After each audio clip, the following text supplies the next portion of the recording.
F-16s are on the way to Ukraine, that they will be here this summer. Before we continue, we invite you to follow our channel, the only American show reporting live from Ukraine every day.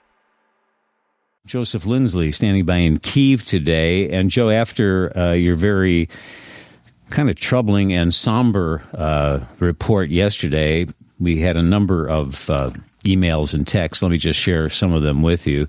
Good morning, Bob and crew. Good God, how can we allow these things to happen in Ukraine?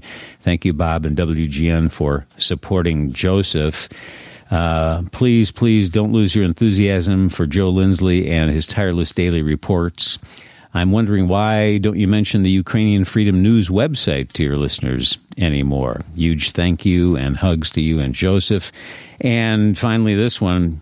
Bob, the suspicious communication connection with Joseph makes me think there could be an FSB file on you as the descendant and proponent of Ukrainian rebels. My advice is never go to Russia or any countries controlled or affiliated with Russia. I do not want to see you in one of those glass boxes in Russian courts. I got to be careful. Yeah, that's good advice. There's not much to see there anyway. And come to Ukraine. Even here, I mean. Yeah, let me mention, by the way, that we do have the link to Ukrainian Freedom News on our website at WGNradio.com. And by the way, we are preparing a new website, but it is very delayed because our web team is here in Ukraine, and very often they don't have power. And so it's been difficult to get the new site launched, but I'll let you know when we are there. Mm-hmm. And don't go to Russia, but Ukraine, even in the war, as we've talked about so often, is a lovely place. And I took the train yesterday evening, the express intercity train from Lviv to Kyiv. It's a great train. I mean, you have actually nice meals there. You can have a beer as you're driving through the rolling through the countryside.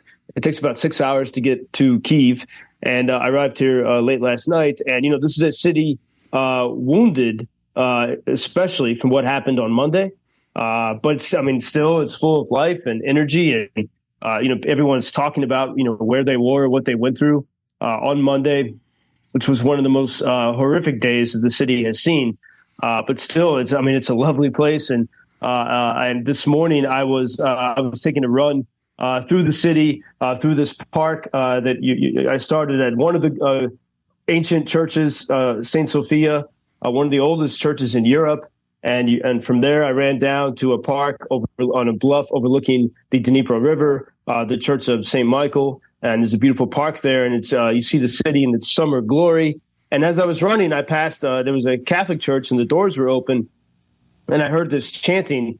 So I stopped in there, and it's about 7 o'clock or 8 o'clock this morning, and the congregation and the priests were chanting in Ukrainian the prayer to St. Michael the Archangel. And as you go through the city of Kyiv, everywhere you see the government of Klitschko, who's the mayor, everywhere they have banners saying that Archangel Michael is the patron saint and official symbol of Kyiv. And that's something they feel. I mean, that's been part of the history of the city going back 1,000 years when the Mongols were burning Kyiv. They had this great attachment to St. Michael as the fight of good versus evil. But they especially feel that these days. And I think we have more and more stories about what happened on Monday, and there were 6 doctors who were killed, 5 of them women, female doctors who were killed in those Russian strikes on Kyiv, including on that hospital on Monday. The Russians also caused significant problems to, what they've been doing for a long time, but the power infrastructure of Kyiv is even worse now. And imagine if you're living, these are very hot days, like today's 91 degrees. Imagine you live in a 10, 15-story apartment building, whether it's modern or from Soviet era. If the power's out, you got to walk. If you're going home, you got to walk up all those flights. That's a daily reality for almost everyone here in Kyiv City. And meanwhile, something I didn't mention a few days ago, but a few hours after that horrific attack upon Kyiv and Dnipro and other cities around Ukraine on Monday, the Prime Minister of India was in Moscow. Prime Minister Modi of India embracing Putin in a hug. This is pretty jarring image to sort of be ignoring what had just happened here in Kyiv. And meanwhile, we have very disturbing news that, this has been very public, but that the Chinese military is participating in war games in Belarus, very close to the Polish border. Belarus, of course, is to the north of Ukraine, and the Russians have used Belarus to attack. They've attacked Ukraine from Belarus. And so now the Chinese military is performing military exercises just a few miles from the border of European Union, Poland, and NATO.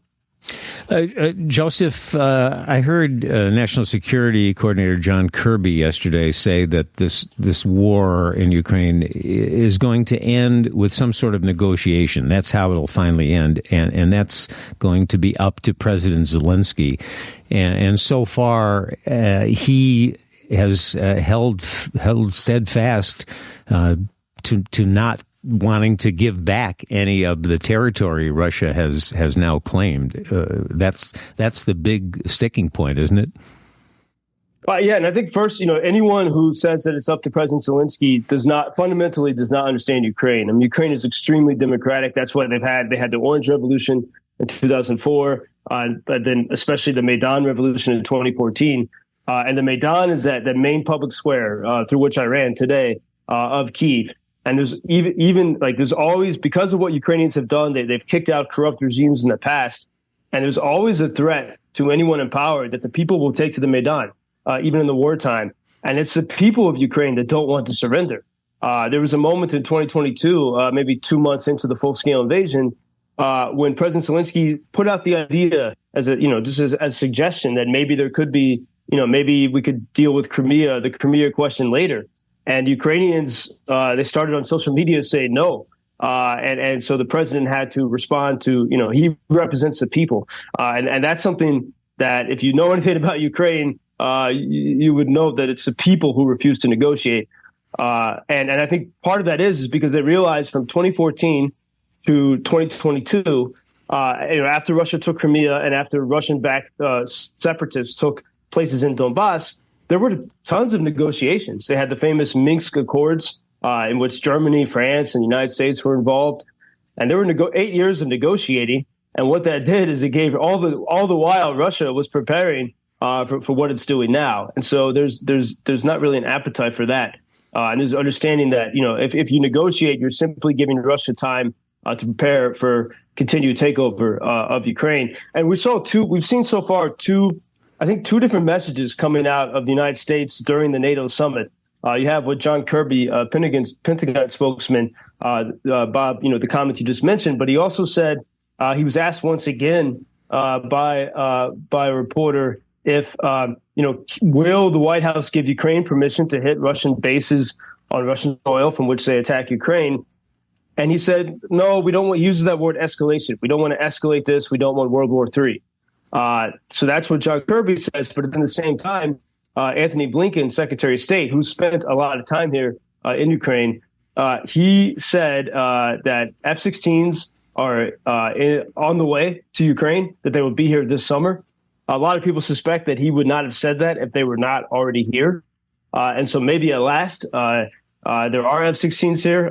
It's probably there has to be a lot of strategic ambiguity here so that they are not targeted by the Russians, but that is giving people some hope. So there's two messages coming out of Washington. Still, Ukraine cannot use American tools to hit Russian bases, but maybe some of America's best equipment, those F-16 jets, might be here or might be here soon.